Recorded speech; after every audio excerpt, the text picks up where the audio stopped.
Hello, my friends, and welcome back to Storytime Online. Today we're going to read Finding Nemo. At the edge of the Great Barrier Reef, two clownfish were admiring their new home, and they had moved in just in time, too. Coral and Marlin were going to be parents soon. All around them, families of colorful fish darted from one coral to the next. The neighborhood was great, but it was far from perfect. Dangerous fish lived nearby. Outside their home, Coral spotted a hungry barracuda looking at her eggs. She quickly swam to save them. "No!" Marlin cried, dashing to stop her. But it was too late. In the blink of an eye, the barracuda got what it came for, and Coral too. Only one injured egg was left of Marlin's family. With a heavy heart, Marlin held the egg in his fins and said, "I promise, I will never let anything happen to you, Nemo."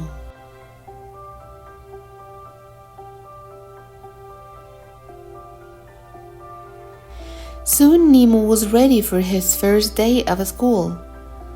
But Marlin was not. He didn't want to let Nemo out of his sight. "What's one thing we have to remember about the ocean?" Marlin asked Nemo.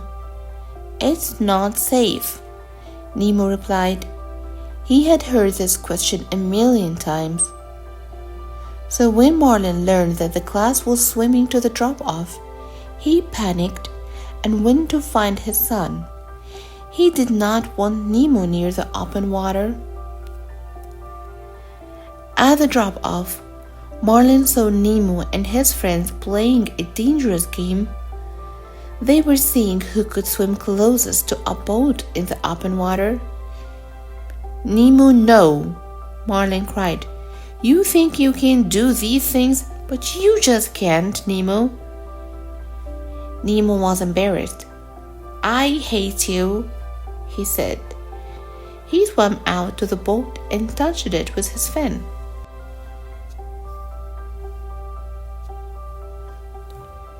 Just as Nemo began to swim back, a diver appeared behind him and trapped him inside a net. "Dad, help me!" Nemo cried. He couldn't escape.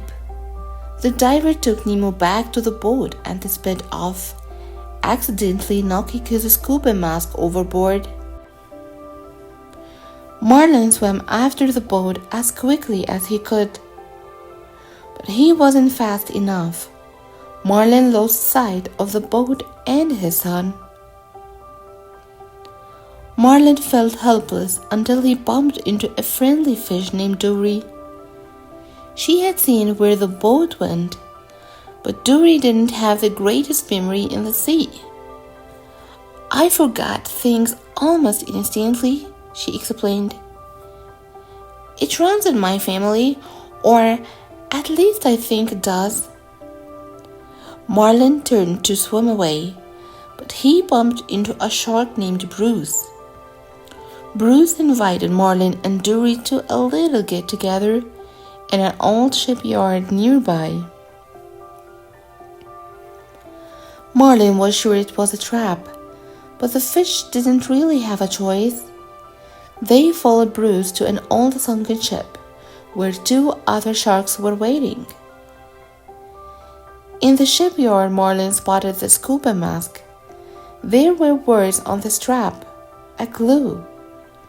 But when Bruce got hungry, he attacked Dory and Marlin. He chased them through the shipyard. Dory and Marlin barely escaped, and in the rush, Dory accidentally dropped the mask, their only clue, into the deep, dark water below.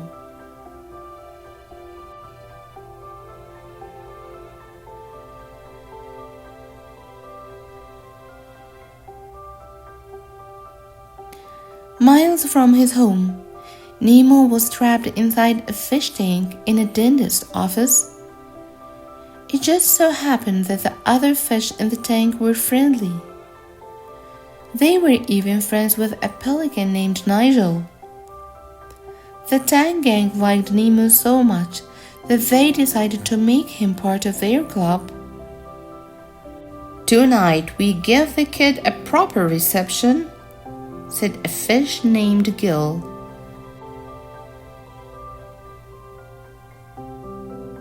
That night, Nemo swam through a stream of bubbles called the Ring of Fire. "From this moment on, you will now be known as Sharkbait," said Gil. Soon after his initiation, Nemo learned he was in danger. Every year the dentist gave his niece Darla a fish for her birthday, and she had a history of making her presents go belly up. This year, Nemo would be her gift. "We can't send him off to his death," Gil said. He had a plan.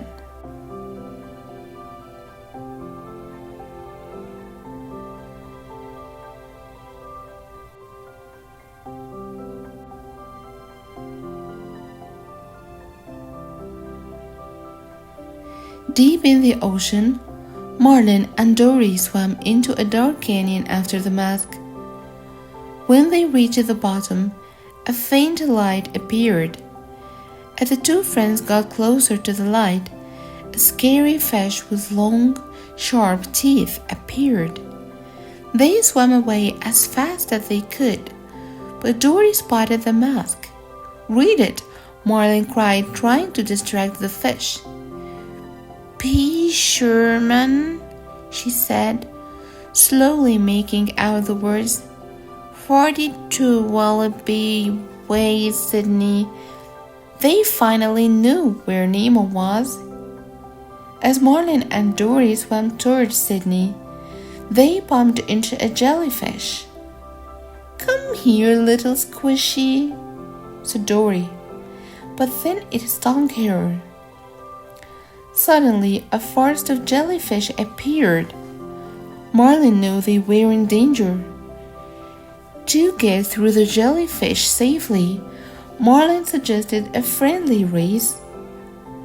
In a flash, they were zipping through the jellyfish and dodging deadly tentacles to reach the finish. But both fish got hurt. As Marlin's eyes began to close, he saw a giant sea turtle in the dentist. Then everything went black.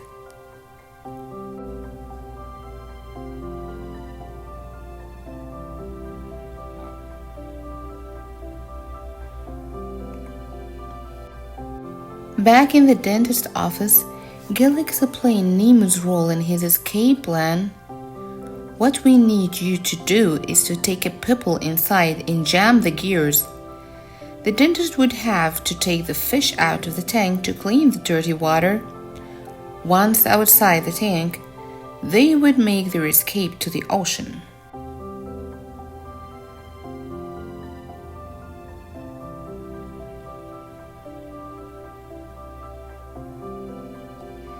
Gil's plan was working until the blades started spinning again. With Nemo stuck inside, he was being sucked back toward the blades. The tank gang managed to rescue him, but everyone agreed it was not safe to try Gil's escape plan again. When Marlin and Dory woke up, they learned that a family of giant sea turtles had saved them. Marlin told a sea turtle named Crush that he was searching the entire ocean for his son, Nemo. Crush's son Squirt was impressed. "You rock, dude," said Squirt.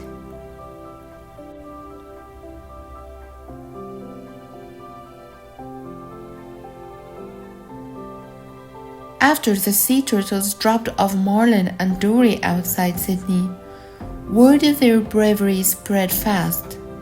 From turtle to fish to lobster to dolphin, soon the news spread all the way to Sydney, where Nigel the pelican heard it.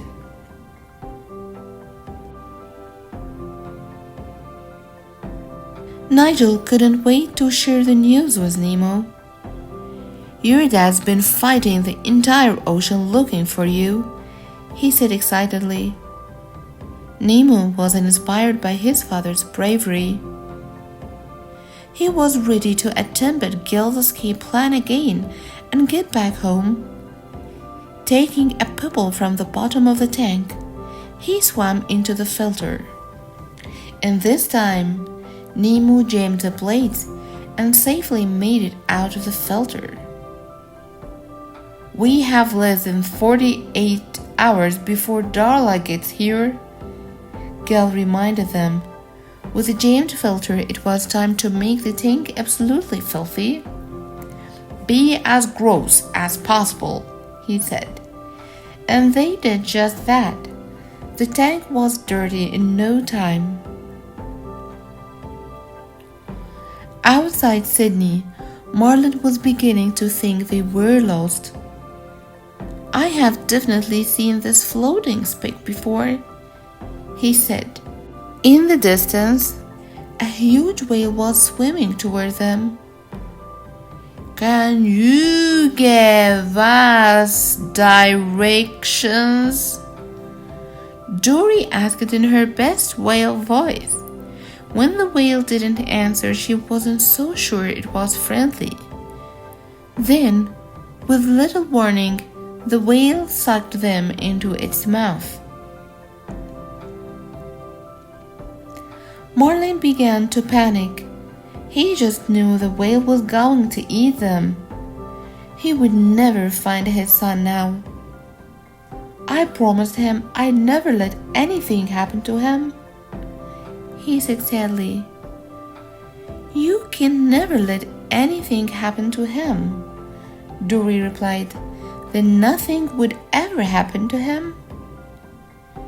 To their surprise, the whale dropped them off in Sydney. The next day, the tank gang woke up to a clean tank. The dentist had installed an Aquaskim 2003, the best filter around. He scooped up Nemo and placed him in a plastic bag for Darla's birthday present. Nemo remembered something Gil once said: "All drains lead to the ocean." If Nemo pretended to be dead, the dentist would send him down the drain. He would be back home in the ocean in no time. That same morning, Nigel finally met Marlin and Dory. "I gotta find my son, Nemo," Marlin told the pelican.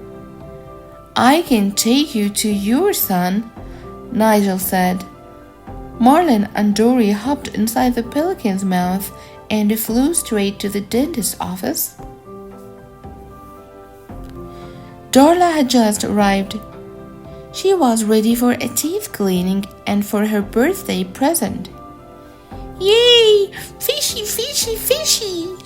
she cheered. Suddenly, Nigel, Marlin, and Dory stormed into the office through a window. "Hey, I found his dad!" Nigel cried. But Marlin saw Nemo in the plastic bag, belly up. "Nemo!" he gasped. They were too late, he thought. Nigel took them back to the harbor. Darla noticed Nemo was belly up as well. "Fishy!" she said. "Fishy, wake up! Wake up!" She started shaking Nemo's back. Gil knew he had to do something. "Ring of fire!" he cried. The tank gang turned on the stream of bubbles, blasting Gil out of the tank and onto Darla's head. Darla screamed. She threw Nemo's bag into the air, and it landed on a tray of sharp dental tools. The bag popped. Gil flipped himself onto the tray beside Nemo, which sent Nemo flying toward the dentist's sink and down the drain. "Till you're dead," I said, "Hi," he said weakly. Outside in the harbor, Marlin thought about Nemo. "It's over, Dory," he said. "We were too late. I'm going home now." With a heavy heart, he slowly started swimming back home, alone. "No, no, you can't," Dory cried when Marlin turned around. I look at you and I'm home. Please," she begged. Marlin was her only friend, but Marlin was too heartbroken. He swam away. Without Marlin, Dory couldn't remember where she was or how she got there. Even when Nemo popped out from a nearby and introduced himself, she didn't recognize the name. "Where are we anyways?"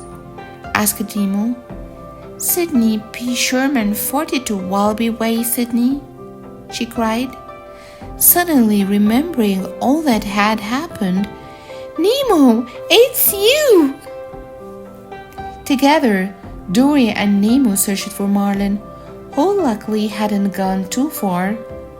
As Marlin swam toward his son, a huge net surrounded Dory and some other fish. Nemo knew how to save them.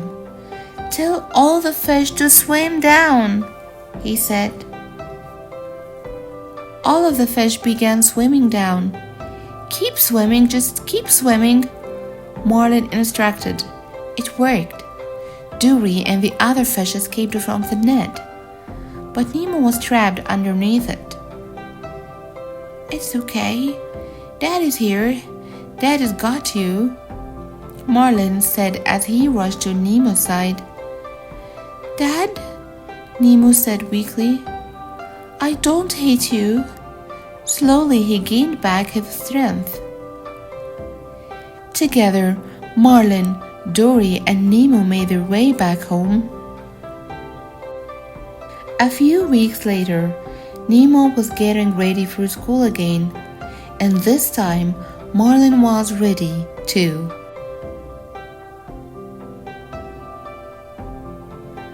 "Love you, Dad," said Nemo as he swam away to join his classmates. "I love you too, son. Now go have an adventure," said Marlin. Back in Sydney, Gil and the gang were determined to reach the ocean. "I don't understand it," said the dentist when the Aquaskim 2003 broke. The tank was filthy, so he placed the fish in plastic bags. When the dentist wasn't looking, they escaped. "Yay! We did it!" they cheered as they floated on the surface. "Now what?" asked one of the fish.